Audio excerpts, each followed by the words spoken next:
आके हमारे आंदोलन को मजबूती प्रदान करें और 2 शब्द कहें भाई नफे सिंह राठी जी। हाँ चलो।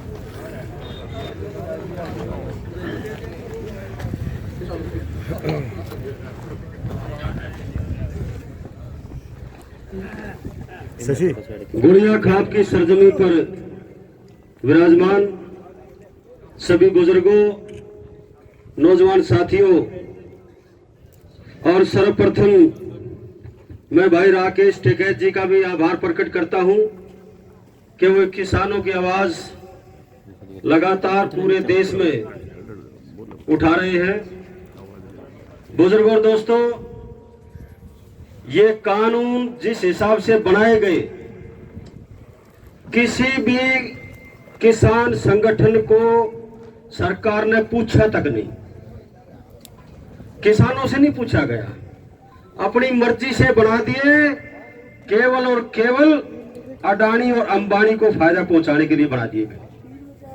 अब किसान कहते हैं ये कानून गलत है, और जिन लोगों का किसानी से संबंध नहीं है, जिन्होंने कानून बनाए हैं, वो कहते हैं कानून बढ़िया है।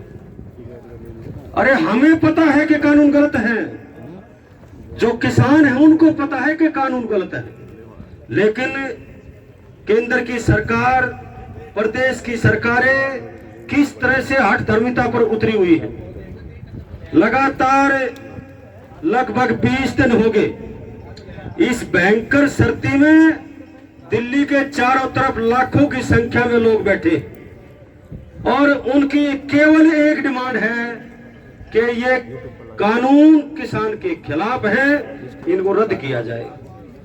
लेकिन केंद्र की सरकार बहाने बना बना करके 6 मीटिंग हो ली, 7 मीटिंग हो ली, खामखा की बात करती है।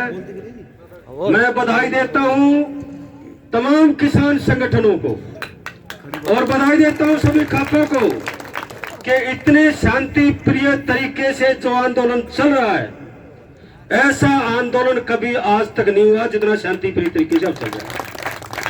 सरकार ने भरपूर कोशिश की है कि किस तरह से इस संगठन में दरार डाली जाए, किसानों में दरार डाल करके अहिंसक बना दिया जाए, हिंसक बना दिया जाए, जबकि किसान अहिंसक तरीके से बैठे।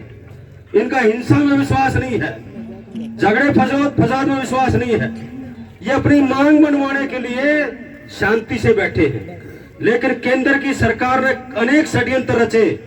किसानों का मैं शुक्रिया अदा करता हूं कि उन्होंने हर षड्यंत्र को फेल कर दिया।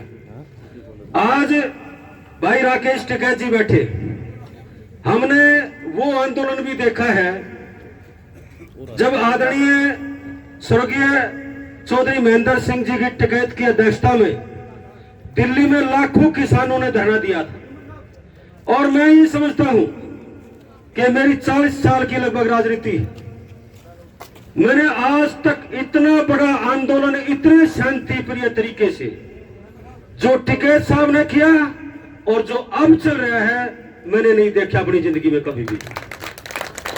इसलिए तमाम किसान संगठनों से मैं निवेदन भी करता हूं कि इसी शांति प्रिय तरीके से आंदोलन जारी रखें। सरकार ने आपकी बात माननी पड़ेगी, हर हालत में माननी पड़ेगी, क्योंकि सरकार ने सब हथकंडे अपना करके देख लिए।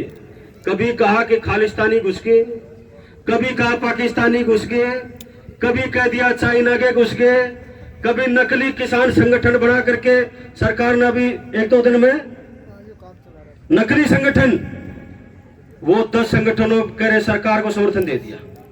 मैं एक बात कहना चाहता हूं, अगर उस 10 संगठनों ने सरकार को समर्थन दे दिया तो फिर वो 10 संगठन 10 आदमियों को हटा के दिखाओ। ये जो धरने पर बैठे हैं इनमें से 10 आदमी उठा के दिखाओ। वो 10 संगठन नकली संगठन है, वो बीजेपी के संगठन हैं, वो नकली संगठन। उनके नाम तो बताओ कौन से संगठन है वे? केवल भ्रमित करने के लिए, लोगों का मनोबल तोड़ने के लिए। इसलिए किसान मजबूत कौम है, मनोबल टूटेगा नहीं। शांति प्रिय तरीके से आंदोलन करो, सरकार को झुकना पड़ेगा। मैं धन्यवाद देता हूं भाई राकेश टिकैत जी का, और धन्यवाद देता हूं सभी जितने भी किसान संगठन है सभी का, कि वो एकजुटता से, कोई दरार नहीं आने दी। 20 दिन हो गए, 20 दिन में संगठन में कोई दरार नहीं आई।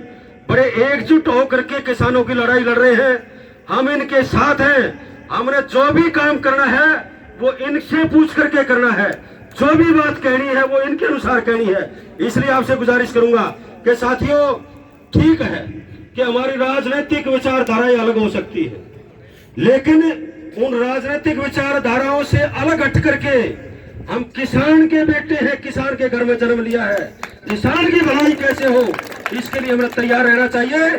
चाहे गर्दन जाए और चाहे कुछ भी, कितना भी हमें नुकसान उठाना पड़े, हम उसके लिए तैयार रहेंगे और शांति प्रिय तरीके से आंदोलन को चला करके किसानों को हक दिलवा करके अपने घर जाएंगे। आपने मेरी बात सुनी, स्वागत किया, उसके लिए मैं गुड़िया खाप का विशेष तौर पर, क्योंकि ढासा का हमारा ये बादली वाला पॉइंट खुला हुआ था, ठीक है जी, ये पॉइंट खुला हुआ था। राकेश जी से निवेदन है कि ये पॉइंट हमारा खुला हुआ था और भाई विनोद प्रधान जी ने हमारे साथ खड़े, बड़े संघर्षशील हैं, और गुड़िया खाप ने ये शुरुआत की और उसके बाद फिर और खापों का समर्थन लगातार मिलता जा रहा है।